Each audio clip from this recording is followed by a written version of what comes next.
Bonjour à toutes et à tous. Bienvenue à nouveau dans l'émission. C'est votre hôte, Danny Haifong. Comme vous pouvez le voir, je suis accompagné du professeur Jiang Suiqing, spécialiste de l'histoire prédictive. Professeur Jiang, merci beaucoup d'être avec moi aujourd'hui. Merci de m'avoir invité, Danny. Eh bien, entrons directement dans le vif du sujet, professeur Jiang.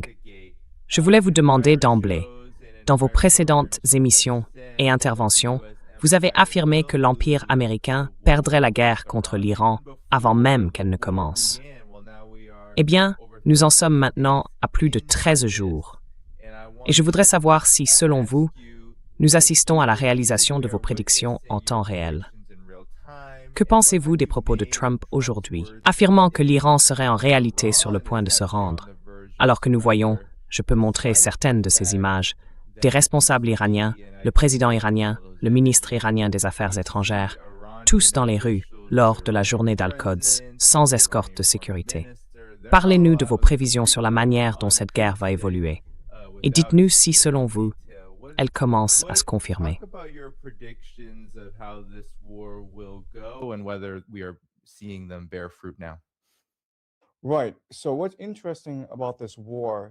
D'accord. Ce qui est intéressant dans cette guerre, c'est que les Américains et les Iraniens ont des stratégies différentes et par conséquent vivent dans des réalités politiques distinctes. Pour les Américains et les Israéliens, ils pensent pouvoir décapiter le régime, le gouvernement, et ils l'ont fait en tuant l'ayatollah Khamenei, puis en exerçant une pression sur l'armée en bombardant les défenses aériennes et les infrastructures militaires, tout en imposant une pression énorme sur la population civile, en frappant l'économie. Ensuite, en s'implantant sur place et en soutenant certains groupes dissidents, qu'ils soient religieux, politiques ou ethniques en Iran, ils espèrent provoquer une révolution de couleur afin de renverser le gouvernement.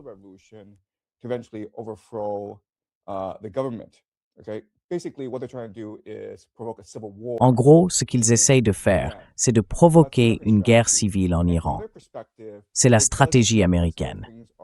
De leur point de vue, il semble effectivement que tout se déroule comme prévu, car encore une fois, ils ont décapité Khamenei, le guide suprême, dès le premier jour, et ils ont frappé les infrastructures civiles.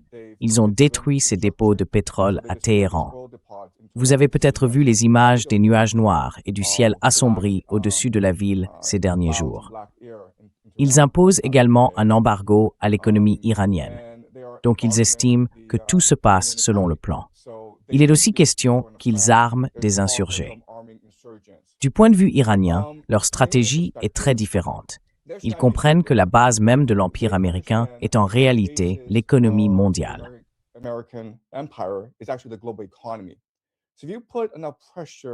Donc, si vous exercez suffisamment de pression sur l'économie mondiale, vous finiriez par forcer l'Amérique à capituler. Ce que nous observons au cours des premiers jours, ce sont des attaques soutenues contre les installations militaires américaines dans tout le CCG. La 5e flotte américaine est basée à Bahreïn. On constate également des attaques continues contre Israël. Durant les premiers jours, l'objectif principal de l'Iran était en réalité d'affaiblir les défenses aériennes israéliennes et américaines. En somme, de les aveugler. D'après les rapports, il semble que les Iraniens aient atteint cet objectif, ce qui signifie que la majeure partie du stock d'intercepteurs est épuisée et que les défenses antimissiles Patriot ne sont plus pertinentes dans ce conflit. De plus, ce qui est encore plus significatif, c'est qu'une grande partie du système radar est désormais hors service, ce qui veut dire qu'avec des drones Shahed à $10,000, l'Iran peut infliger d'énormes dégâts au CCG et à Israël.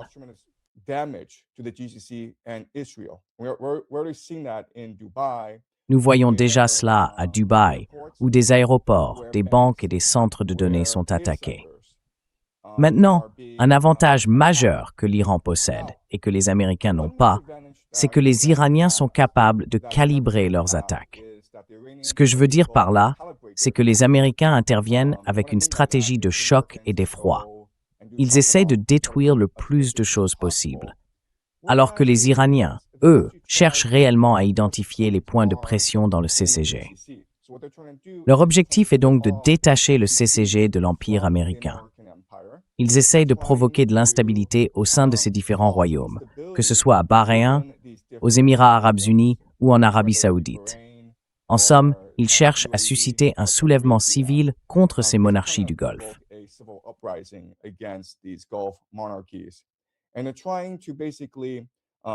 Et ils essaient essentiellement de fragmenter l'alliance, car en contrôlant le détroit d'Ormuz, ils peuvent dire au CCG « Si vous coopérez, nous laisserons passer vos navires ». Et cela est très séduisant pour le CCG, car la réalité est qu'il dépend du détroit d'Ormuz, non seulement pour les exportations de pétrole, mais aussi pour les importations alimentaires. Il faut également se rappeler que si l'Iran voulait détruire l'ensemble du CCG, il en aurait la capacité. Trump avait menacé les infrastructures essentielles de l'Iran, en gros, de détruire les usines de dessalement et le réseau électrique. La réponse de l'Iran avait été que si cela se produisait, alors il détruirait à son tour les usines de dessalement du CCG ainsi que leurs raffineries de pétrole, provoquant ainsi l'effondrement de leurs économies.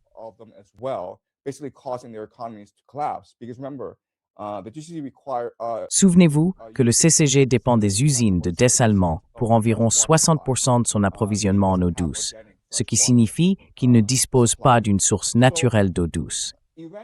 L'Iran possède bien plus d'avantages que les États-Unis dans cette guerre. Pour ces raisons, je pense en réalité que d'un point de vue militaire, l'Iran a davantage d'atouts.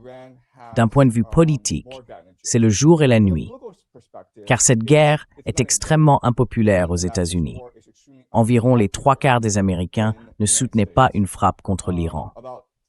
Et maintenant que la guerre a commencé, de plus en plus d'Américains sont déconcertés par la stratégie et les objectifs de cette guerre. Et Trump lui-même n'a pas réussi à formuler une stratégie claire.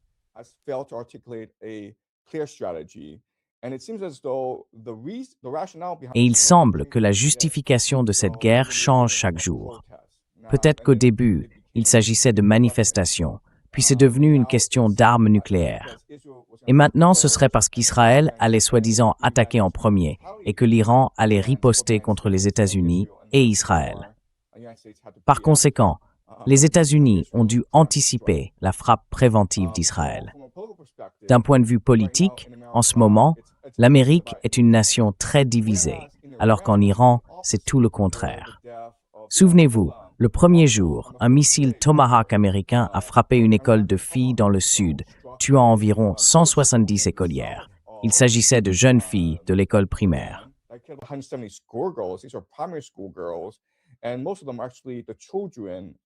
Et la plupart d'entre eux sont en réalité les enfants de membres des gardiens de la révolution islamique. Cela a donc eu pour effet de galvaniser la nation afin qu'elle résiste et défende sa souveraineté. Car si vous êtes iranien, vous avez vu ce que les Américains ont fait de l'autre côté de la frontière, en Irak. Vous avez vu ce qu'ils ont fait en Libye et en Syrie. C'est une guerre de destruction. Les Américains espèrent fragmenter l'Iran en enclave ethnique, ce que nous appelons la balkanisation, pour diviser, dominer et en somme détruire la civilisation perse. Et beaucoup d'Iraniens ne le toléreront pas. Pour les Iraniens, c'est un combat à mort. Pour les Américains, c'est une guerre de choix.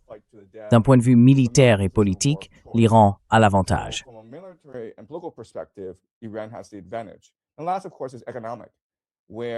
Et enfin, bien sûr, il y a l'aspect économique, où l'économie américaine dépend fortement du CCG.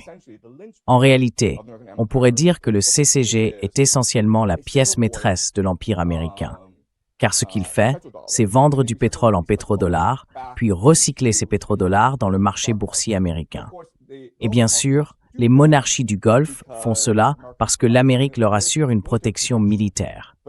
Mais vous savez, dès le premier jour où cette guerre a commencé, ce que nous savons, c'est que ces bases militaires américaines ont été abandonnées.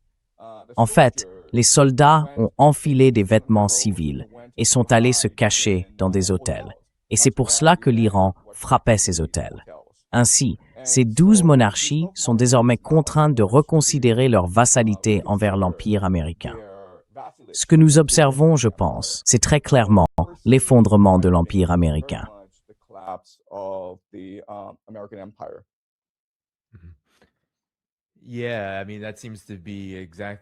Oui, je veux dire, c'est exactement ce qui semble se passer, professeur Young.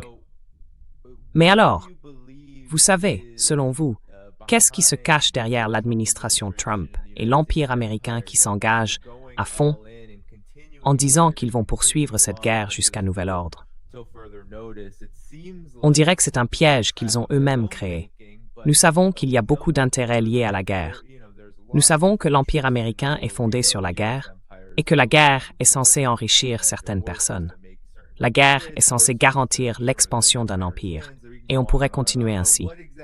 Mais cela ne semble pas être le cas ici. C'est même le contraire. Alors, que dites-vous, étant donné que, comme vous le dites, l'Empire américain s'effondre à cause de cette guerre? Pourquoi continuer à creuser encore et encore le trou de ce piège?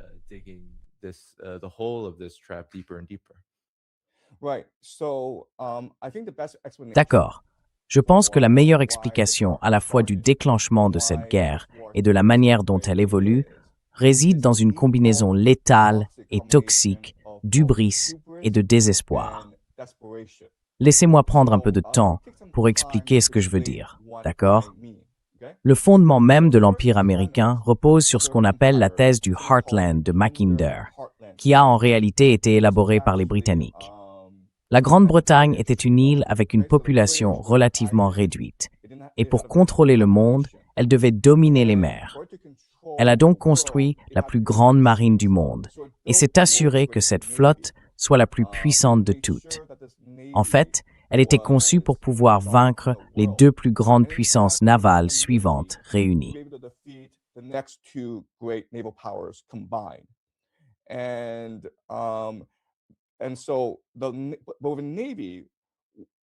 Ainsi, la marine, une marine, est inutile face à une puissance terrestre. La grande crainte des impérialistes britanniques était qu'une grande puissance émerge au cœur de l'Eurasie, essentiellement l'Europe et l'Asie.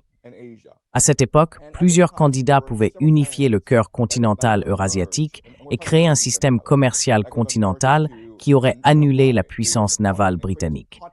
Nous parlons du XVIIIe siècle d'ailleurs. Les candidats étaient l'Empire ottoman, les Français, les Allemands et les Russes, ces quatre grandes puissances. Et c'est ce qui a finalement conduit aux guerres napoléoniennes.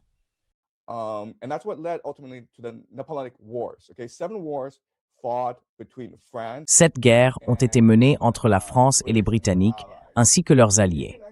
On peut en réalité considérer les guerres napoléoniennes comme au fond une guerre économique et commerciale, dans la mesure où Napoléon voulait créer un système de commerce continental et que les Britanniques refusèrent de le laisser faire, car cela aurait signifié l'effondrement de l'économie britannique.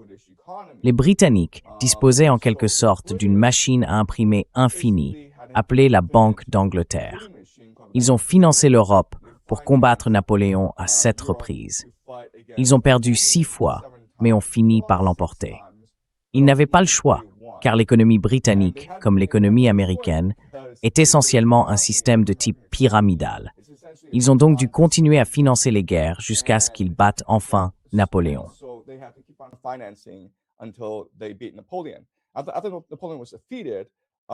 Après la défaite de Napoléon, la Grande-Bretagne est devenue l'hégémon mondial, puis elle a concentré son attention sur la stratégie consistant à diviser et conquérir l'Allemagne et la Russie.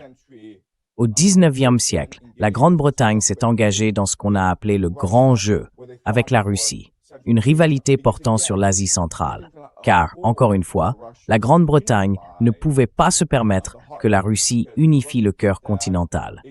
Si la Russie y parvenait, elle pourrait construire un réseau ferroviaire permettant à tout le commerce de se dérouler à l'intérieur du continent, puis de s'étendre vers l'Afrique ainsi que le Moyen-Orient. Et ensuite, bien sûr, au XXe siècle, la Grande-Bretagne et l'Allemagne ont mené 2 grandes guerres, et l'Amérique est intervenue pour sauver la Grande-Bretagne à la fin et empêcher l'Allemagne d'unifier le cœur continental. C'est donc l'idée principale derrière l'Empire américain, et elle reste valable aujourd'hui. behind the American empire, and it's still true today. And after the Soviet Union fell, Après la chute de l'Union soviétique, l'Amérique a connu ce moment unipolaire où elle pouvait étendre son empire à travers le monde. Cet empire a réellement pris fin en 2022 lorsque Poutine a envahi l'Ukraine. Avec la Russie qui, en substance, gagne la guerre en Ukraine, il existe désormais une grande crainte que la Russie, l'Iran et la Chine puissent s'unir en tant que partenaires au sein des BRICS, unifier le cœur du continent sur le plan économique, puis s'étendre en Europe, au Moyen-Orient et en Afrique. En somme, les BRICS+. Ils pourraient simplement abandonner le dollar américain. Et en ce moment, les États-Unis croulent sous une dette de 40 000 milliards de dollars. C'est un système de Ponzi. Donc si d'autres nations cessent d'acheter des dollars américains, l'Amérique se retrouverait piégée. Alors, la bombe exploserait en plein visage.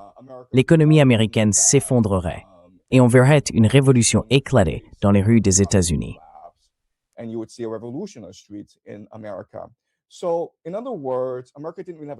En d'autres termes, l'Amérique n'avait même pas le choix. Elle devait empêcher l'Iran, la Russie et la Chine de former une alliance du cœur continental. Or, le problème d'un empire, c'est qu'une fois qu'il devient désespéré, il prend des décisions absurdes. Et la raison en est l'hubris, la conviction d'être invincible. L'Amérique a développé cette hubris principalement parce que, depuis 20 ans, elle pouvait faire tout ce qu'elle voulait au Moyen-Orient.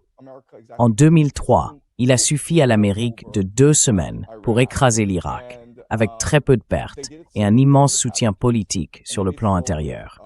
L'Amérique en est donc venue à croire qu'elle était invincible.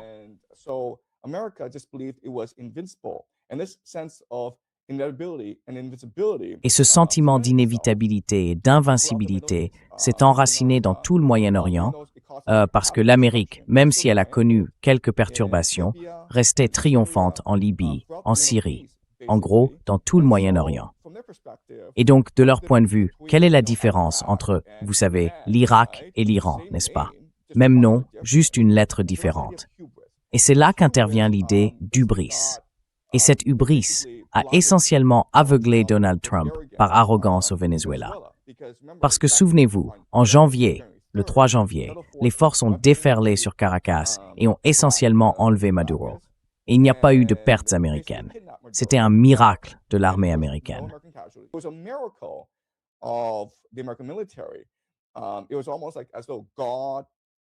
C'était presque comme si Dieu était de son côté.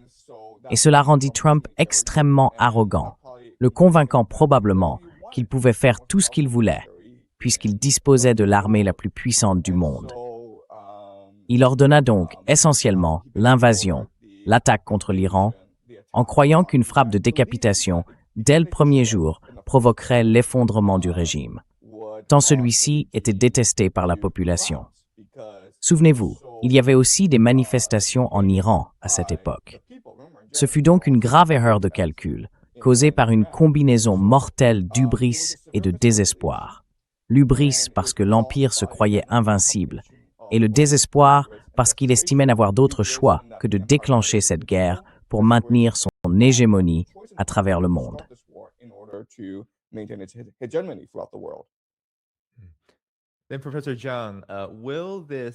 Alors, professeur Zhang, nous avons entendu quelques rumeurs dans le Wall Street Journal au sujet d'une possible invasion terrestre, des troupes américaines qui seraient envoyées pour tenter de s'emparer du littoral, notamment dans le contexte de la crise du détroit d'Ormuz. En même temps, cependant, la marine américaine affirme qu'elle ne peut pas escorter les pétroliers.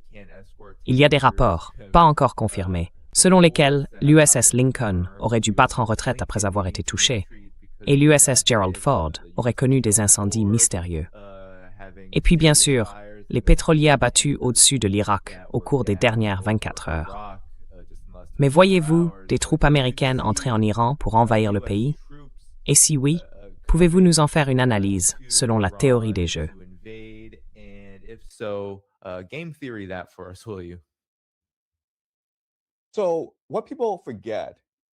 Ce que les gens oublient, c'est qu'en 2003, lorsque l'Amérique a lancé l'opération Choc et Effroi, il y a eu une énorme opposition militaire à cette stratégie.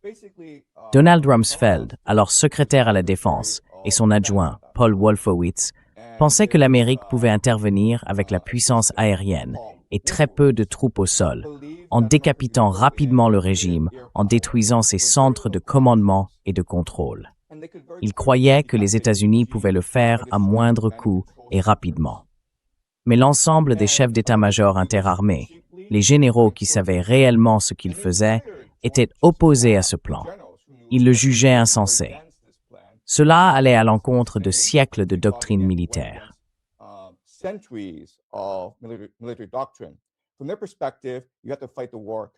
De leur point de vue, il faut mener une guerre de manière prudente si l'on veut la gagner. On ne peut tout simplement pas jouer avec la guerre.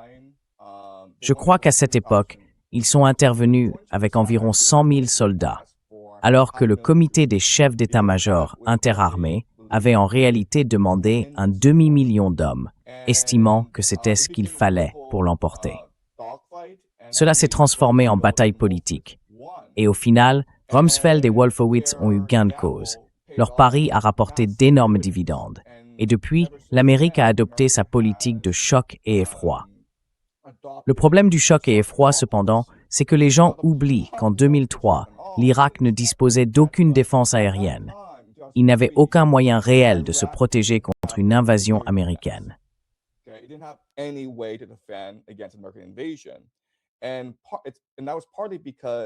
Et cela était en partie dû au fait qu'à cette époque, l'Irak avait subi plus de 10 ans de sanctions américaines. L'économie était épuisée, la population démoralisée et les soldats n'étaient pas vraiment payés. Ils ne disposaient donc pas de beaucoup de défense aérienne. Et lorsque Saddam Hussein reçut le conseil de renforcer ses défenses aériennes, sa réponse fut essentiellement « Écoutez, si les Américains s'en prenaient à moi, ils élimineraient le principal adversaire de l'Iran au Moyen-Orient. Pourquoi feraient-ils cela? Ce serait insensé. Et honnêtement, s'ils venaient, je ne pourrais de toute façon pas vraiment me défendre. D'accord? C'était sa façon de penser. C'était extrêmement logique et rationnel.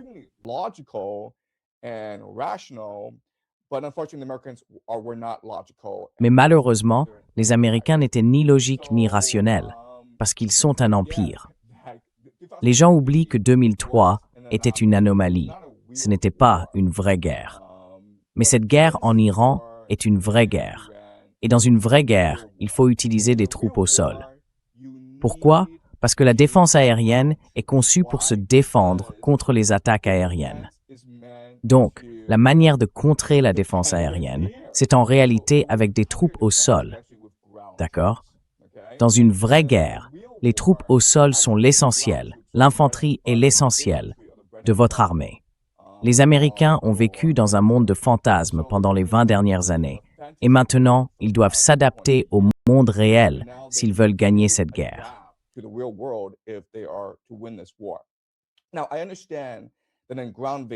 Je comprends bien qu'une invasion terrestre serait un suicide politique aux États-Unis, car la guerre n'est pas très populaire. Et, pour être tout à fait honnête, Donald Trump devrait instaurer une conscription nationale pour obtenir les 500 000 soldats de combat dont il aurait besoin pour une invasion terrestre. D'ailleurs, un demi-million, c'est vraiment le strict minimum. Il faudrait probablement 2 millions de soldats si l'on voulait mener cette guerre correctement. D'accord? Donc, un demi-million, c'est ce qu'il propose, et cela nécessiterait une conscription nationale pour atteindre ce chiffre. On peut imaginer l'opposition politique que cela susciterait aux États-Unis si cela devait se produire.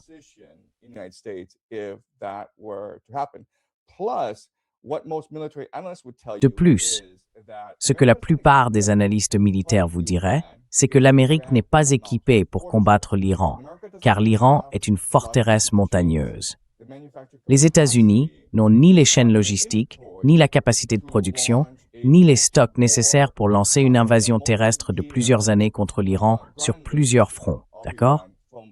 Donc, on parle ici du fait qu'il faudrait contrôler le détroit d'Ormuz, puis intervenir par l'Est, l'Ouest et le Nord. C'est une opération très complexe et il faudrait environ 2 ans pour la planifier correctement. Mais pendant ces 2 années, l'Iran recevrait suffisamment d'aide des Russes, des Chinois et d'autres pour se préparer convenablement à cette invasion terrestre. Par conséquent, il faudrait agir le plus tôt possible, avant que l'Iran ne puisse se remettre complètement de cette guerre.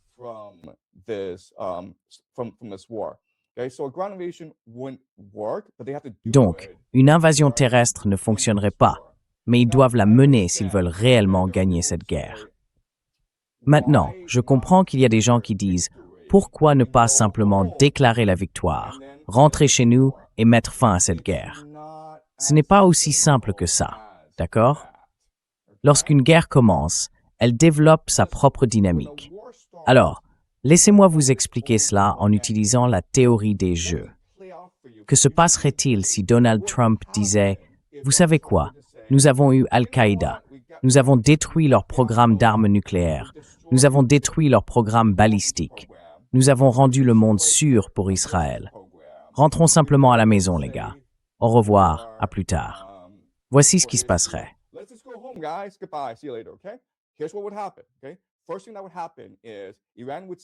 La première chose qui se passerait, c'est que l'Iran dirait aux pays du CCG « Hey les gars, les Américains sont venus et ont détruit notre pays. La plupart de nos infrastructures civiles et militaires ont disparu. Nous avons besoin de réparations. Soit vous nous payez des réparations, soit nous viendrons vous envahir, d'accord? » Et les pays du G7 diraient « Mais nous n'avons rien fait. » Et les Iraniens répondraient « Eh bien, vous savez quoi? Vous hébergez des bases américaines depuis longtemps. Vous les avez laissés utiliser votre espace aérien pour nous attaquer. Vous êtes aussi ceux qui financent cette guerre à cause de vos investissements dans l'économie américaine. Donc, si les pays du G7 refusaient de payer des réparations, alors l'Iran provoquerait des soulèvements civils dans ces pays.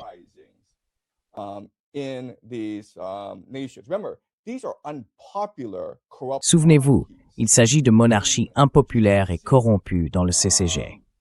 L'Iran est pratiquement tombé, et tous les autres pourraient tomber aussi. Les Émirats arabes unis peuvent être facilement éliminés. Ce que ces nations du CCG diraient alors à l'Iran, c'est « faisons un accord ». Et l'accord est très simple. Nous avons 4 000 milliards de dollars dans nos fonds souverains. Nous allons vous aider à financer la reconstruction de votre pays. Et aussi, lorsque nos navires passeront par le détroit d'Ormuz, nous vous paierons une taxe, car désormais vous êtes le défenseur du détroit d'Ormuz. Voilà donc le CCG. En somme, le CCG, qui était un pilier de l'Empire américain, passe désormais sous l'influence de l'Iran et devient un ensemble d'États clients de l'Iran.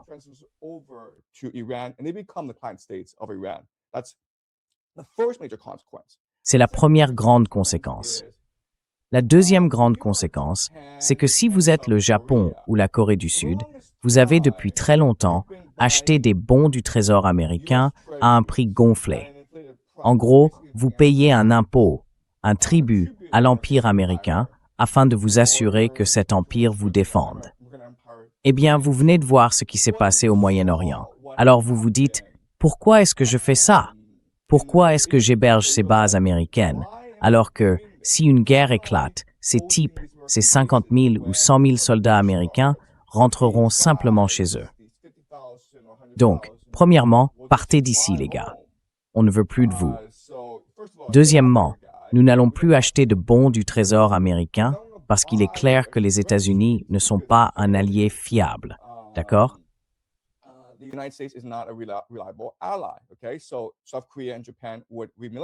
Ainsi, la Corée du Sud et le Japon se remilitariseraient et deviendraient essentiellement des économies beaucoup plus autosuffisantes, cessant d'acheter des bons du Trésor américain. Ensuite, l'Europe se demanderait « Pourquoi menons-nous encore cette guerre en Ukraine ?» Ah, attendez une minute. Nous menons cette guerre parce que les Américains nous l'ont demandé. En fait, les Américains nous ont demandé de consacrer 5% de notre PIB au financement de cette guerre en Ukraine. Ils nous demandent aussi de mobiliser nos soldats, ce qui est un suicide politique dans nos pays. Cela pourrait même provoquer un soulèvement civil. Mais nous n'avons pas le choix, car il y a énormément de bases américaines en Europe. Mais après avoir vu ce qui s'est passé au Moyen-Orient et en Asie du Sud-Est, On se dirait, vous savez quoi?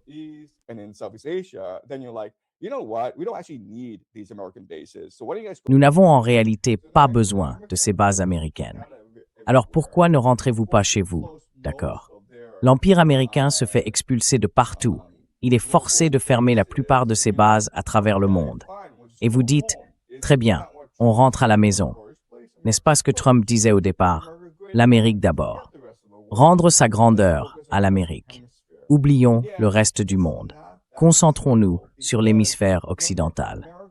Mais ce n'est pas si simple, car souvenez-vous, l'Amérique est un système de Ponzi qui dépend du reste du monde pour acheter des dollars américains. Tant que le reste du monde achète des dollars américains, le système peut continuer. Une fois que le Japon, la Chine, la Corée du Sud, l'Europe et le CCG cessent d'acheter des dollars américains, que se passe-t-il?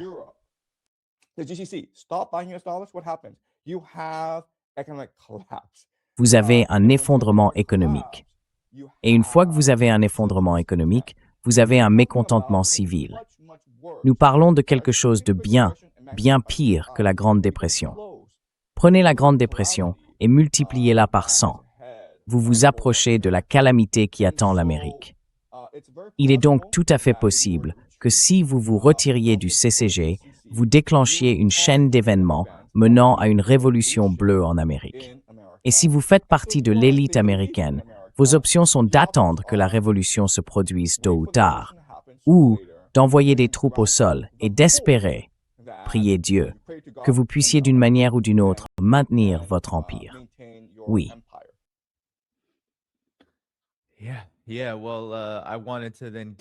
Oui, eh bien, je voulais en venir à la façon dont tu penses, compte tenu de ces possibilités, que tout cela va réellement se dérouler pour nous, surtout en ce qui concerne l'impact sur le monde avec cette guerre. Tu sais, cela fait de nombreuses années que nous parlons dans cette émission de l'émergence d'un nouvel ordre mondial qui n'est pas dominé par l'hégémonie américaine. Comment vois-tu cette guerre et ses conséquences affecter le monde au sens large, étant donné qu'il ne s'agit pas seulement d'une guerre régionale, mais qu'elle est devenue mondiale, une guerre mondiale à bien des égards.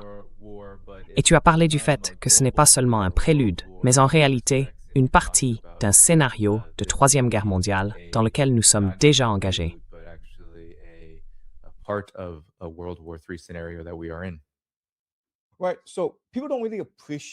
Exactement. Les gens ne réalisent pas vraiment à quel point le moment unipolaire américain était unique et insoutenable. Réfléchissez à ceci. Un Américain moyen, simplement un Américain de la classe moyenne, peut, n'importe quel jour de la semaine, prendre des avocats du Mexique au petit déjeuner, du vin blanc du Chili, réserver un vol en ligne et partir très bon marché pour une semaine de vacances aux Maldives, en payant tout en dollars américains.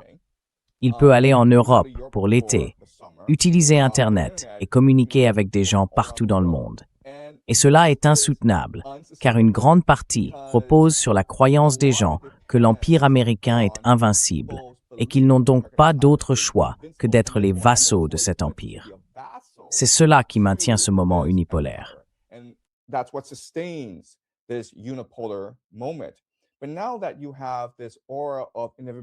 Mais maintenant que cette aura d'inévitabilité, d'effondrement inévitable, a été percée par la guerre en Iran, les gens ne croient plus en l'Empire américain. Ainsi, ce que vous verrez, ce sont 3 grandes tendances au cours des 5 à 10 prochaines années. Et honnêtement, les nations les plus disposées à adopter ces 3 tendances seront celles qui émergeront de l'ancien empire avec le plus de vitalité. D'accord? La première grande tendance est la désindustrialisation et la désurbanisation. Ce que je veux dire par là, c'est qu'il est un peu absurde que nous ayons autant de mégapoles dans le monde. Pensez au nombre de villes comptant 10 millions d'habitants ou plus. C'est absurde, voire stupide, car nous dépendons de la nourriture pour vivre.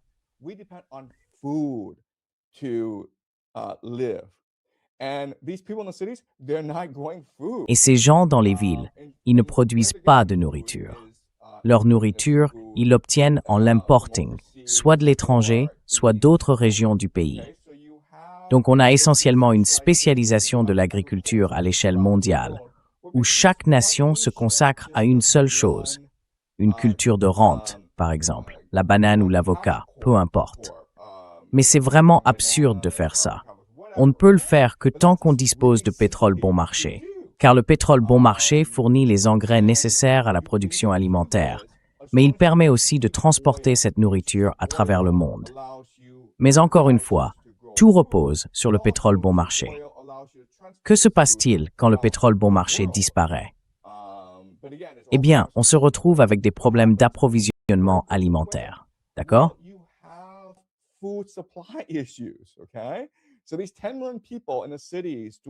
Donc, c'est 10 millions de personnes dans les villes qui font n'importe quoi, que ce soit des arnaques en crypto-monnaie, des paris sur Polymarket ou la création de produits dérivés, la création d'IA, tout cela est inutile et absurde. Les gens doivent cultiver de la nourriture pour que nous puissions manger. D'accord. Donc, si vous êtes vraiment passionné par l'IA, devinez quoi? Vous allez être vraiment dans le pétrin, sans accès à une énergie bon marché. Alors, arrêtez cette stupidité autour de l'IA et retournez cultiver la terre, d'accord? Cela signifie faire sortir les gens des villes et les ramener dans les campagnes pour produire de la nourriture, afin de créer des chaînes d'approvisionnement plus durables. Et encore une fois, vous devez le faire, sinon votre population va mourir de faim. Je dis cela au monde entier, d'accord? Abandonnez vos illusions sur l'IA. Elle ne sert à rien. Elle ne vous mènera nulle part. Assurez-vous que votre peuple ait accès à la nourriture et à l'eau, d'accord? C'est la première grande tendance.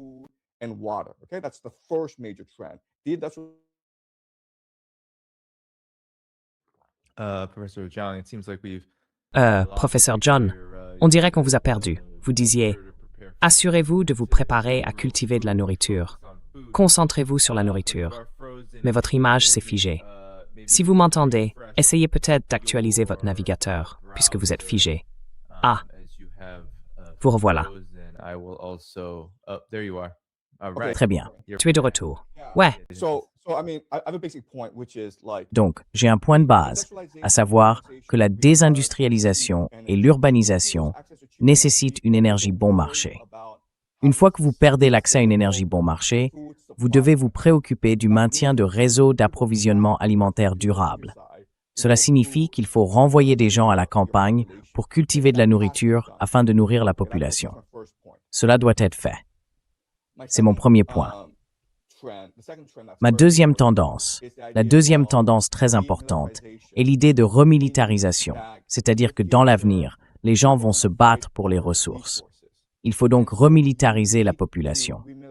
Et ce que ça signifie en fin de compte, c'est le retour du nationalisme, et dans certains cas, même le retour du fascisme. Car la manière de galvaniser la population, la manière de la convaincre de sacrifier sa vie pour le bien commun, passe par le nationalisme.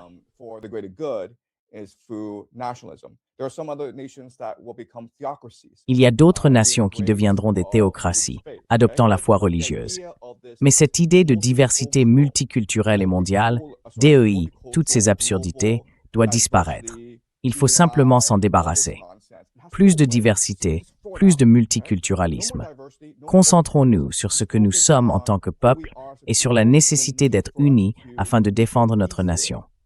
Donc la remilitarisation, le retour du nationalisme. Et la troisième grande tendance, c'est la désintégration de l'économie mondiale et la création de réseaux commerciaux mercantiles. Cela pourrait signifier une coopération entre certaines nations.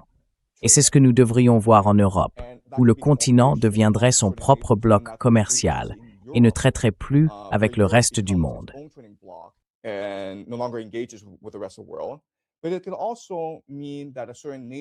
Mais cela peut aussi signifier qu'une certaine nation devient dominante dans une région et y impose sa volonté. Je vois Israël poursuivre ce qu'on appelle le projet du Grand Israël et parvenir à contrôler le commerce à travers la Méditerranée, le Moyen-Orient et l'Afrique. En Asie de l'Est, il y aurait une concurrence entre la Corée du Sud, la Corée du Nord, le Vietnam, le Japon et la Chine pour les ressources. Ils devraient créer leur propre chaîne d'approvisionnement indépendante, surtout le Japon. Le Japon, dans ce type de scénario, est le plus désavantagé, car il ne dispose pas de suffisamment de ressources pour alimenter son économie manufacturière avancée.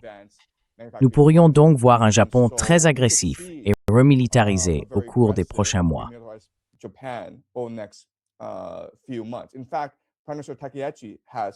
En réalité, la première ministre Takeuchi a exprimé un soutien considérable à cette guerre Israël-États-Unis contre l'Iran, et elle a promis d'envoyer des missiles et des munitions, au Moyen-Orient pour soutenir cette guerre. D'accord? Donc voici les trois grandes tendances que nous devrions observer au cours des prochains mois. Des nations adoptant des politiques plus désindustrialisées, des nations embrassant le nationalisme et des nations cherchant à créer leur propre chaîne d'approvisionnement indépendante. Et l'ironie, bien sûr, c'est que les pays qui ont le plus profité de la mondialisation seront ceux qui auront le plus de mal à s'adapter au nouveau monde. Et cela inclut, bien sûr, les États-Unis, la Chine et l'Allemagne. Oui, d'accord.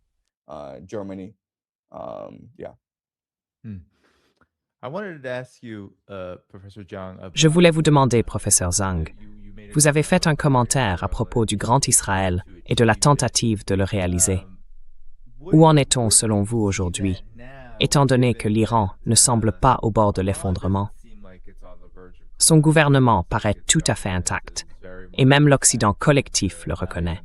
Je crois que l'Europe est actuellement en contact avec l'Iran pour tenter de conclure un accord afin de permettre à leurs cargos et navires commerciaux de traverser le détroit d'Ormuz.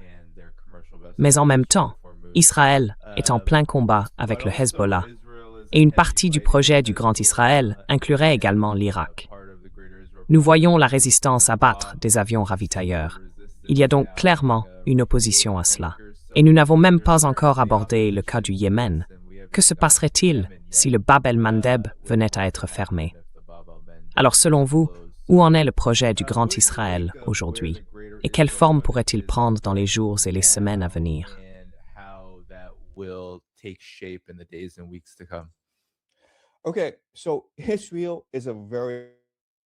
D'accord. Donc Israël est une nation très difficile à comprendre, en raison de sa théologie, de sa conception de sa place dans le monde. Il se considère comme le peuple élu de Dieu. Ainsi, du point de vue israélien, si vous êtes un extrémiste religieux, cette guerre suit le plan de Dieu. Comment réaliser le projet du Grand Israël? Eh bien, on y parvient en écartant l'Amérique du Moyen-Orient et en détruisant essentiellement le CCG. En fin de compte, pour atteindre le projet du Grand Israël, il faudrait aussi s'en prendre à la Turquie et à l'Égypte. Car si l'on regarde une carte, le Grand Israël s'étend en réalité du Nil à l'Euphrate. L'Iran ne fait pas partie du Grand Israël.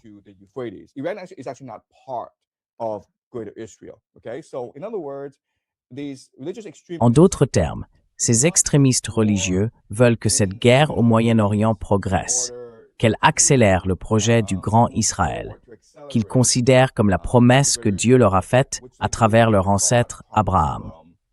Du point de vue israélien, le véritable objectif de cette guerre n'est pas de vaincre l'Iran.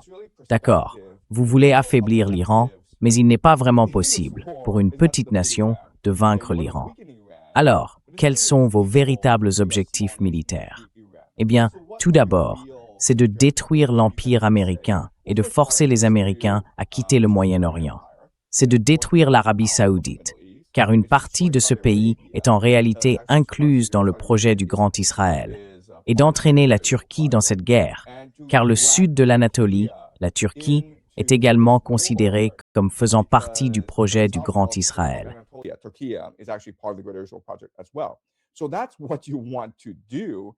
Donc c'est ce que vous voulez faire. Et si cette guerre s'éternise et que des citoyens américains deviennent des troupes au sol, alors vous accélérez en réalité le plan de Dieu. De plus, ce que les gens ne comprennent pas, c'est que cette destruction en Israël, ces extrémistes religieux pensent que c'est la volonté de Dieu. Alors où les Iraniens frappent-ils? Tel Aviv. Où ne frappent-ils pas vraiment? Jérusalem. Et moi, il y a une énorme différence entre Tel Aviv et Jérusalem. Les gens ne s'en rendent pas vraiment compte. Oh, désolé. Houston. Frey. Les gens ne comprennent pas vraiment la dynamique politique à Tel Aviv. Les gens ne comprennent pas vraiment la dynamique politique en Israël. Tel Aviv et Jérusalem sont deux centres de gravité opposés en Israël. Tel Aviv représente le visage occidental, ouvert, cosmopolite, laïque et démocratique d'Israël. Jérusalem incarne le visage tourné vers l'intérieur, religieux, théocratique et conservateur d'Israël. Et devinez quoi? Ils se détestent. Si Tel Aviv devait être détruite, c'est-à-dire si le secteur ouvert, cosmopolite et démocratique d'Israël devait être anéanti dans cette guerre, tant mieux, car ce serait la volonté de Dieu.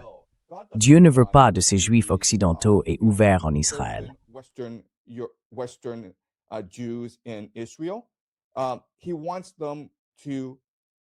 Il veut qu'ils se repentent. Il veut qu'ils s'engagent dans la rédemption. Et dans la théologie juive, la rédemption n'est possible qu'à travers la douleur et la souffrance. Il faut commettre le péché pour obliger Dieu à te punir, puis entreprendre un long processus d'introspection et de revitalisation spirituelle pour embrasser pleinement Dieu. En d'autres termes, ces extrémistes religieux espèrent utiliser cette guerre pour infliger tant de dégâts et de souffrances à Israël laïque que les Juifs reconnaissent l'erreur de leur voie et se tournent pleinement vers Dieu. Et s'ils ne le font pas, eh bien, qu'ils s'en aillent, qu'ils retournent en Europe, qu'ils retournent en Amérique, peu importe, d'accord? Mais ils veulent qu'Israël devienne une théocratie à cause de cette guerre.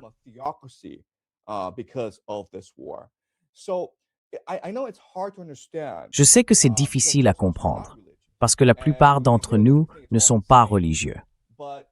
Et quand nous entendons cela, nous pensons que tout cela est insensé. Mais malheureusement, en ce moment, les fanatiques religieux ont le contrôle de l'appareil de sécurité nationale, l'armée israélienne. Ils veulent utiliser cette guerre pour rapprocher le peuple juif de Dieu. Et ils croient qu'en le faisant, cela accélérera la venue du Messie et inaugurera l'ère messianique. Donc, de leur point de vue, tout se déroule comme prévu et ils réservent quelques surprises au monde. Par exemple, la mosquée Al-Aqsa, qu'ils pensent pouvoir être détruite dans cette guerre.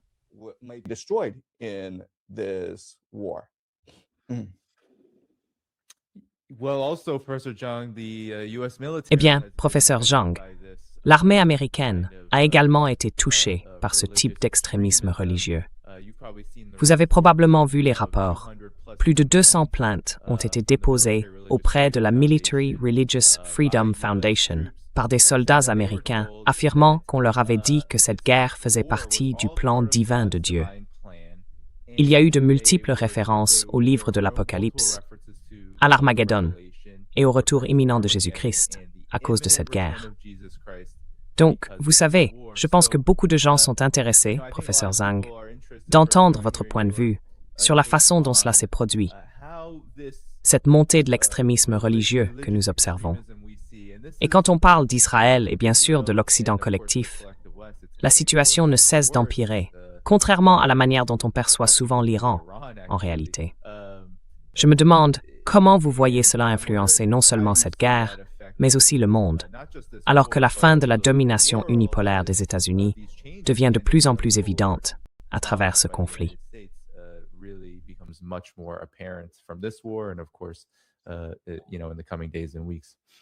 Tu sais, dans les jours et les semaines à venir.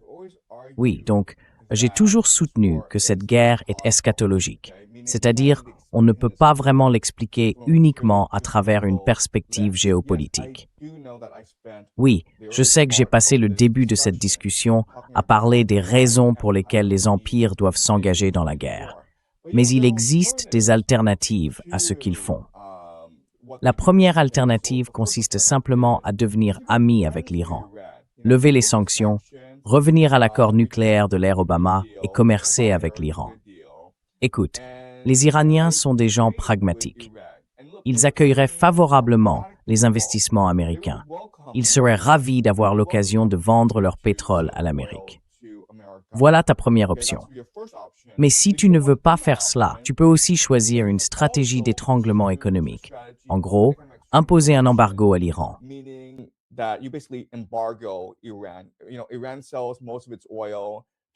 L'Iran vend la majeure partie de son pétrole à la Chine et c'est une véritable navette commerciale. Eh bien, on peut imposer un embargo à l'Iran, car si l'on regarde la carte, il y a des bases militaires américaines partout. Donc il existe des options. La pire chose à faire serait d'attaquer directement l'Iran, car on se retrouverait alors dans une situation où l'on perd la guerre et où l'on serait obligé d'envoyer des troupes au sol pour espérer gagner. Et nous avons déjà expliqué pourquoi cela serait suicidaire, militairement, économiquement et politiquement. Alors la question est, pourquoi ont-ils choisi la pire option? C'est d'ordre eschatologique. Il y a aux États-Unis des gens, ces sociétés secrètes, différentes sociétés secrètes, qui croient à cela. Ils pensent qu'une guerre au Moyen-Orient, une fois déclenchée, entraînera une série d'événements qui mèneront finalement à la fin du monde, au temps dernier.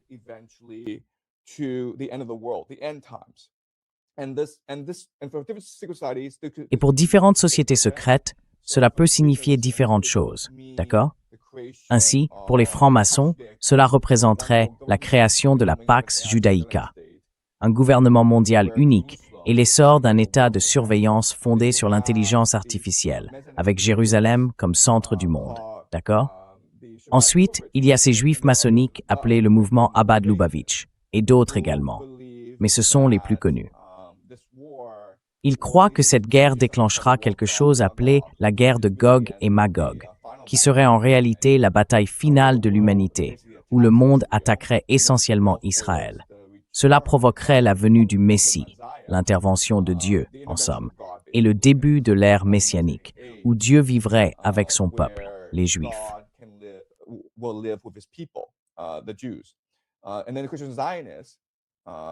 Et puis, les sionistes chrétiens croient que cette guerre déclenchera la guerre de Gog et Magog, et que Jésus reviendra ensuite pour sauver Israël de ses ennemis. Tous les chrétiens qui croient en Jésus seront alors enlevés au ciel avant que Jésus n'instaure le millénium, l'âge messianique. Puis viendra le jour du jugement dernier.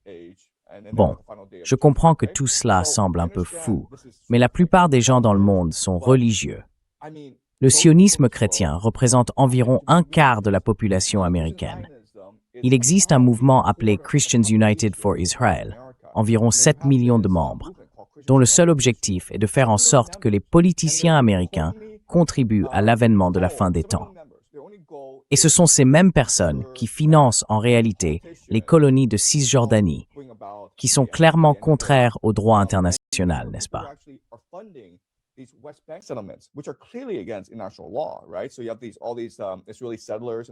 Donc, vous avez tous ces colons israéliens en Cisjordanie qui ne travaillent pas vraiment et ils ont de grandes familles.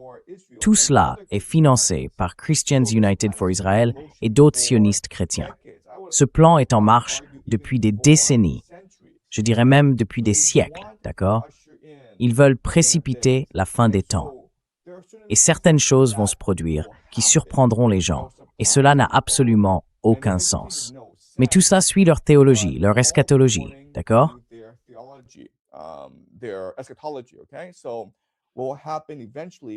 Donc, ce qui finira par se produire, c'est que la mosquée Al-Aqsa sera détruite.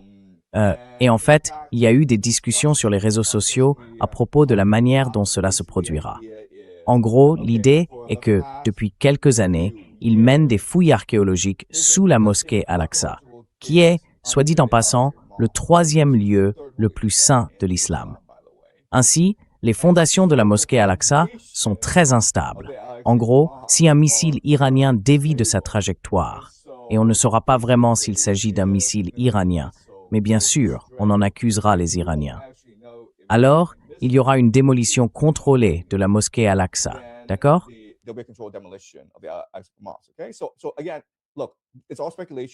Donc encore une fois, écoutez, tout cela n'est que spéculation, ce ne sont que des rumeurs. Mais si cela devait arriver, alors vous saurez que c'est pour des raisons eschatologiques.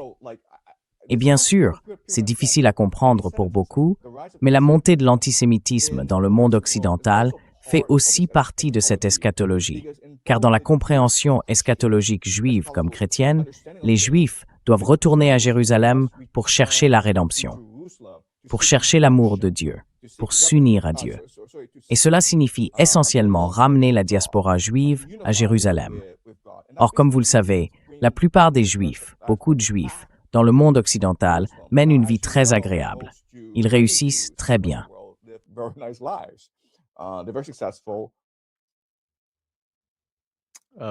Oh, vous avez figé, professeur John. Vous disiez qu'ils ont beaucoup de succès. Pouvez-vous reprendre?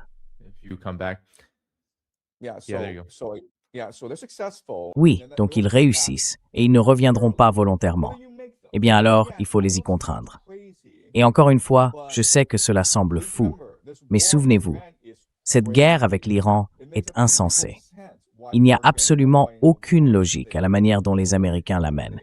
Et honnêtement, on a l'impression que Trump et son entourage s'en moquent complètement. Leur réponse à l'impopularité croissante de cette guerre aux États-Unis pourrait être d'instaurer une conscription nationale. On parle de déployer la garde nationale pour réprimer les troubles à travers le pays.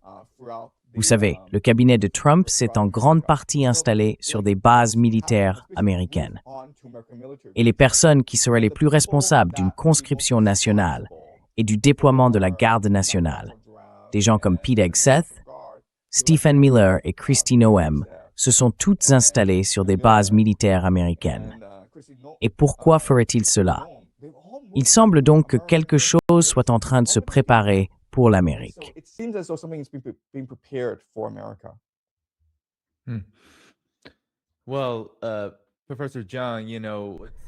Eh bien, professeur Zhang, ce que vous décrivez ici, je me demande comment cela entre en conflit avec le capital alors. Parce que nous savons que le capital financier et nous savons que le complexe militaro-industriel ont des... Eh bien, je ne les qualifierais pas de rationnels, compte tenu de tout ce dont nous avons parlé jusqu'à présent à propos de la façon dont cette guerre s'est déroulée. Mais il existe, je pense, des désaccords compréhensibles et des contradictions irréconciliables qu'ils entretiennent avec le gouvernement iranien. Que ce soit pour maintenir l'hégémonie ou pour s'assurer, comme vous l'avez dit plus tôt, que la Russie, la Chine et l'Iran ne puissent pas s'unir sur les plans politiques, économiques et militaires.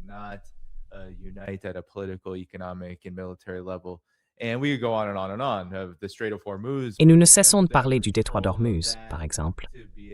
Avoir le contrôle de cet endroit, pouvoir garantir, vous savez, la soi-disant liberté de navigation, autrement dit la domination de toutes les routes commerciales. Couper la Chine et quiconque d'autre doit être dominé, afin de s'assurer que leur route commerciale soit dirigée par les États-Unis et profite donc aux intérêts financiers américains. Alors, en quoi le développement que vous décrivez entre-t-il en conflit ou s'aligne-t-il, ou peut-être les deux? Aidez-nous à comprendre, car à bien des égards, ce que vous décrivez pourrait très bien entrer en contradiction avec cela. Alors, comment tout cela s'articule-t-il?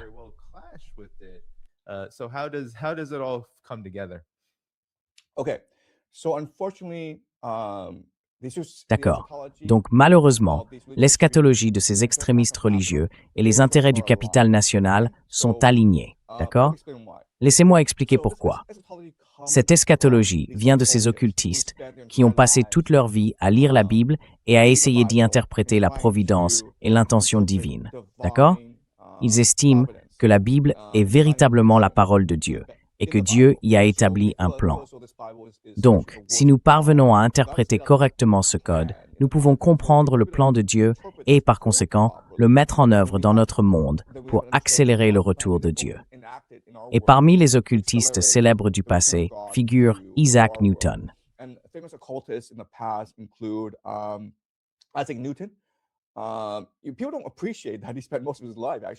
Les gens ne se rendent pas compte qu'il a passé la majeure partie de sa vie à étudier réellement la Bible.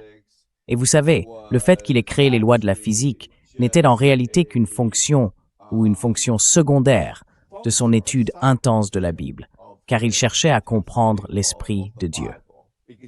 Bon, un autre occultiste très célèbre est Stephanie Zevi, un occultiste contemporain, récemment décédé mais extrêmement influent, était le rabbin Schneerson, qui était le dirigeant mondial de ce qu'on appelle le mouvement Chabad Lubavitch. D'accord, donc nous n'avons pas vraiment besoin de connaître ces personnes. Nous savons simplement qu'il existe des gens dans l'ombre qui planifient tout cela. Maintenant, si vous n'êtes pas un occultiste, vous vous intéressez au mouvement des étoiles.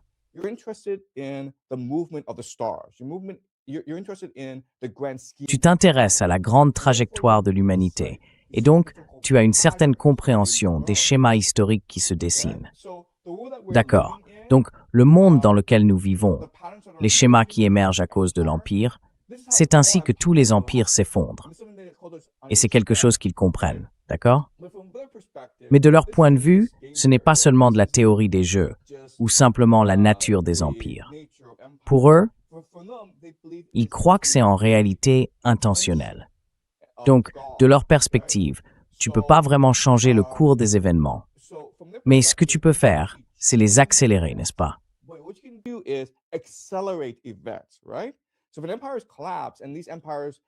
Alors, quand les empires s'effondrent, et ces empires mettent généralement une vingtaine d'années à s'effondrer, cela provoque d'immenses souffrances humaines, n'est-ce pas?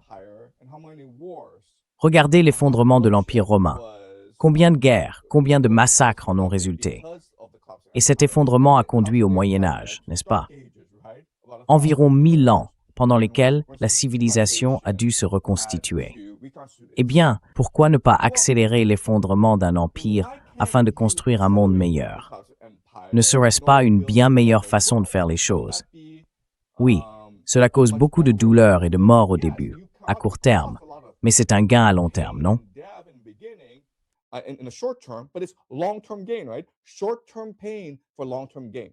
Douleur à court terme pour un gain à long terme. C'est littéralement ainsi qu'ils pensent. C'est ainsi que ces eschatologues ou occultistes raisonnent. Maintenant, regardons le capital transnational. Jeffrey Epstein, si vous lisez ses emails, s'intéressait en réalité beaucoup aux événements géopolitiques, car il comprenait que du chaos géopolitique, on pouvait tirer beaucoup d'argent, n'est-ce pas? Le célèbre dicton dit « Quand il y a du sang dans les rues, achète ». Donc, Jeffrey Epstein allait chercher des informations confidentielles auprès de personnes comme Peter Mandelson. Attendez, c'est bien Mandelson?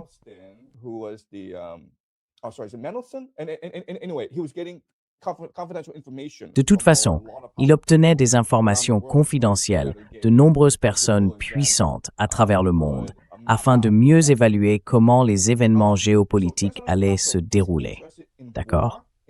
Donc le capital transnational s'intéresse à la guerre, à la destruction, au chaos, parce que c'est le meilleur moment pour acheter, non? Imaginons qu'une guerre fasse rage au Moyen-Orient, ou même une guerre civile en Amérique, avec beaucoup de destruction. C'est une excellente situation pour toi, en tant que capital transnational, car tu peux alors intervenir et acheter des ressources à très bas prix, n'est-ce pas? Et plus la destruction se produit rapidement, plus tu peux générer de profit à la fin de la journée.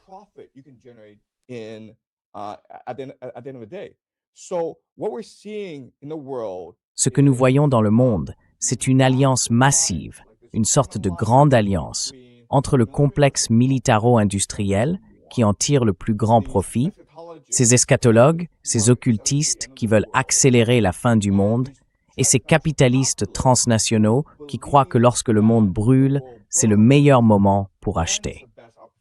Sinon, je veux dire, si vous êtes un capital transnational et que vous êtes assis sur des milliards de dollars, qu'achetez-vous? Parce que le dollar américain est une arnaque, l'immobilier est une arnaque, la crypto-monnaie est une arnaque. Eh bien, vous savez, si vous détruisez le monde, vous pouvez alors racheter ces ressources, les droits sur l'eau, les droits miniers, pour une bouchée de pain.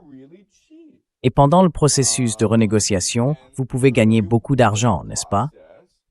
Voilà comment ces choses fonctionnent.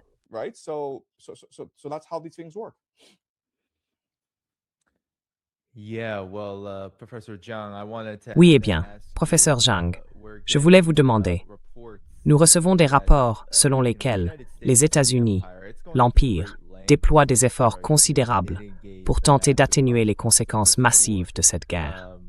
Ils ont temporairement levé les sanctions contre la Russie et ont essayé d'inonder le marché avec les réserves de 32 pays membres de l'AIEA. Rien de tout cela ne fait baisser les prix. En réalité, ces derniers jours, le prix est presque presque remonté à $100 le baril.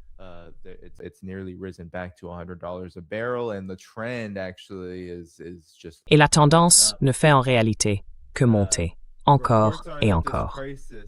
D'après les rapports, cette crise énergétique est déjà 2 fois pire que celle des années 1970, et elle ne fait que commencer. Que se passe-t-il, professeur Zhang, lorsque l'Iran annonce que son pétrole atteindra $200 le baril? Que se passe-t-il alors quand cela arrivera? Parce que tout ce dont nous avons parlé jusqu'à présent, y compris ce que vous venez de dire, jouera un rôle dans cette situation, je suppose. Alors que se passera-t-il?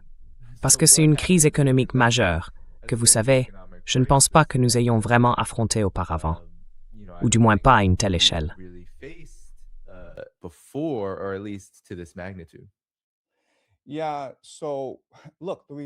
Oui, alors écoute, la réalité, c'est que l'ancien monde, le monde de la mondialisation, est en train de mourir, et cette guerre va l'achever.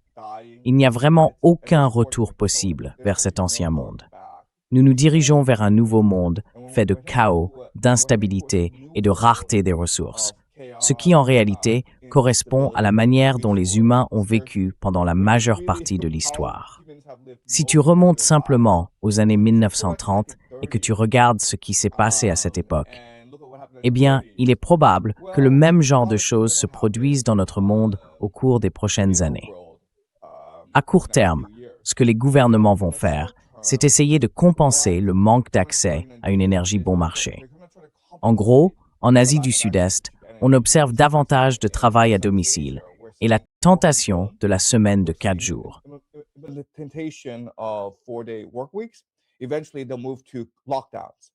Finalement, ils en viendront au confinement, très similaire à ceux de la période du Covid. Parce que la réalité, c'est que sans énergie bon marché, il est impossible pour un État-nation moderne de soutenir les populations qu'il abrite, n'est-ce pas? On ne peut pas nourrir des dizaines de millions de personnes en se basant sur les importations alimentaires et l'énergie bon marché. Ces nations vont donc rencontrer de grandes difficultés. Et vous verrez des confinements. Vous verrez un rationnement alimentaire à travers le monde. En réalité, il n'y a pas d'alternative. Les compagnies aériennes vont devoir fermer. Les gens ne pourront plus simplement prendre l'avion pour aller où ils veulent, quand ils veulent. C'est devenu trop cher et trop inutile. Les prix vont donc augmenter, vont exploser, surtout pour les billets d'avion, surtout pour la viande. Et ça, c'est à court terme.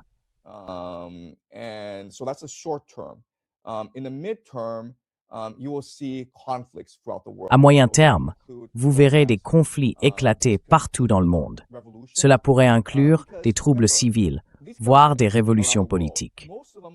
Rappelez-vous que la plupart des gouvernements dans le monde ne sont pas démocratiques et que la majorité d'entre eux sont extrêmement impopulaires.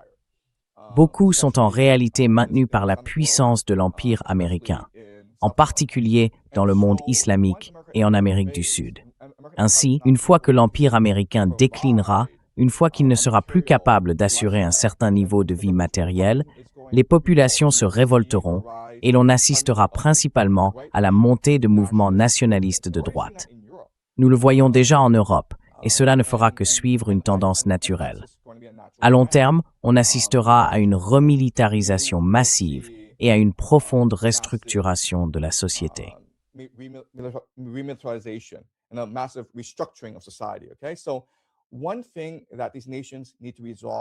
Une chose que ces nations doivent résoudre, c'est la crise du vieillissement, surtout en Europe, en Asie du Sud-Est, en Corée du Sud et au Japon. Le pays qui parviendra à résoudre cette crise en premier sortira du chaos à venir, comme la nation la plus dynamique. Je pense qu'il y a un pays qui pourrait réellement avoir une solution, et c'est le Japon. Pourquoi? Parce que la crise du vieillissement y est la plus grave. Elle pourrait détruire l'économie.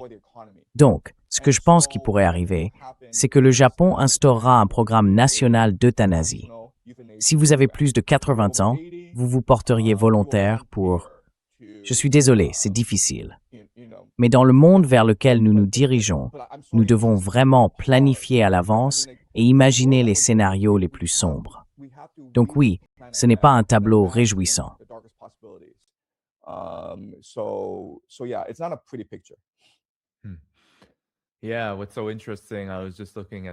Oui, ce qui est intéressant, je regardais justement les classements. Deux des plus grands pays. Je suppose qu'on considère le Guyana comme autosuffisant sur le plan alimentaire. Il figure dans les classements internationaux, mais la Chine et le Vietnam occupent les deuxième et troisième places. Les autres pays sont très bas. Les États-Unis, les pays occidentaux, très très bas. Donc, dans les périodes les plus difficiles, il sera très compliqué pour l'Occident collectif de subvenir à ses besoins. Et je pense que c'est pour cela qu'on observe, par exemple, en Occident collectif, aux États-Unis, ce genre d'extrémisme qui, comme tu le dis, complète si bien la propagande belliciste. Ces tentatives désespérées de, pour ainsi dire, faire exploser le monde sont particulièrement frappantes. Basically blow up the world are so salient because I do think that there is this Parce que je pense vraiment qu'il existe une véritable volonté de la part de ceux qui contrôlent Washington, certains les appellent la classe Epstein, de s'assurer qu'ils se protègent alors que le système qu'ils dirigent continue de s'effondrer. Alors, professeur John, un dernier mot. Y a-t-il quelque chose que vous voudriez dire à propos de la situation en Iran ou de la situation mondiale en lien avec celle-ci, que nous n'aurions pas encore abordé? about the Iran situation, the global situation as it relates to it that we might not have said so far. Right. So the Western nations, Exactement.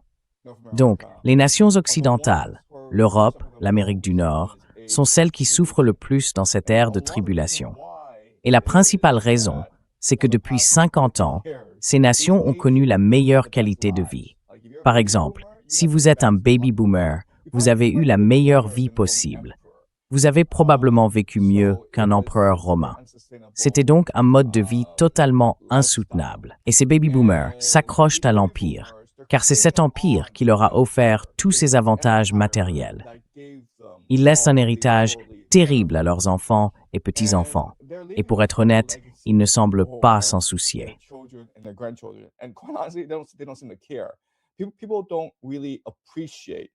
Les gens ne se rendent pas vraiment compte de l'impact qu'ont eu les baby boomers sur la politique impériale. En gros, les baby boomers se disent « Vous savez quoi? Il me reste encore 5, 10, peut-être 20 ans à vivre. Je veux m'assurer de profiter du monde. » Et cela signifie qu'ils veulent que l'Empire américain continue. Une grande partie de tout cela est donc portée par cette génération de baby boomers. Et leurs enfants, leurs petits-enfants, en gros, nous, allons hériter d'un monde complètement abîmé. Si nous essayons de reproduire le mode de vie des baby boomers, qui est matérialiste, égoïste et utilitariste, nous détruirons le monde et nous nous détruirons nous-mêmes dans le processus.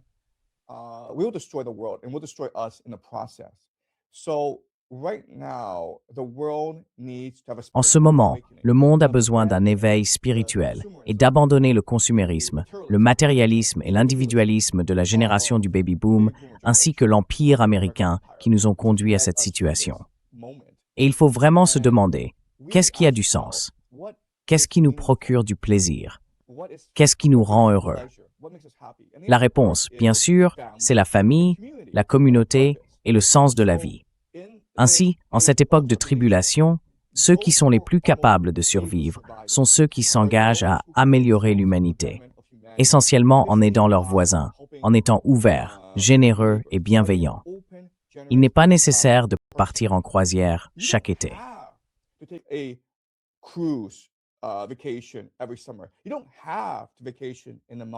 Vous n'êtes pas obligé de passer vos vacances aux Maldives. Vous n'êtes pas obligé de manger de l'avocat tous les jours. Ce dont vous avez vraiment besoin, ce que vous désirez profondément, c'est d'aimer vos enfants et de leur apprendre à être des personnes bienveillantes, ouvertes et généreuses. Ce qui apporte réellement le bonheur et la joie, c'est d'aider son prochain dans le besoin, de voir les autres dans le besoin et de consacrer sa vie de manière altruiste à leur amélioration. C'est donc un tournant pour l'humanité. Et ceux qui s'accrochent à une vie matérialiste, égoïste et individualiste seront les premiers à sombrer dans la dépression. Et ceux qui sont incapables d'un éveil spirituel ne s'épanouiront pas dans ce nouveau monde.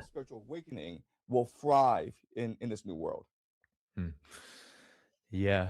Well, Professor Zhang, it was great Oui, to have oui. you back on the show. We'll have to Eh do bien, it again professeur sometime Zhang, as things c'est un vrai transpire. plaisir de Hope vous that avoir I'm à sure you nouveau get dans on board. l'émission. Everybody Il faudra who qu'on refasse ça participated, bientôt, au fil des événements. and who gave a On va super chat, partir we d'ici can ensemble. afterwards. I can Je post tiens à it remercier toutes les to personnes qui ont everybody. regardé I aujourd'hui, tell qui ont you envoyé un super that chat both, et qui sont devenus membres. Professor Zhang, Je peux les the afficher Substack rapidement and pendant que je vous dis que j'ai mis les liens vers le Substack du professeur Zhang ainsi que sa chaîne YouTube dans la description de la vidéo ci-dessous pour que vous puissiez y jeter un œil une fois qu'on aura terminé ici. J'ai également ajouté tous les liens pour cette chaîne, le Substack, le Patreon et bien plus encore. Donc merci à toutes et à tous de m'avoir rejoint. Désolé de ne pas avoir pu répondre aux questions. Nous manquons un peu de temps. J'apprécie énormément votre soutien et bien sûr, le fait que vous diffusiez le message le plus largement possible. Ce que vous pouvez faire en cliquant sur le bouton « J'aime ». Cela aide à faire vivre cette émission.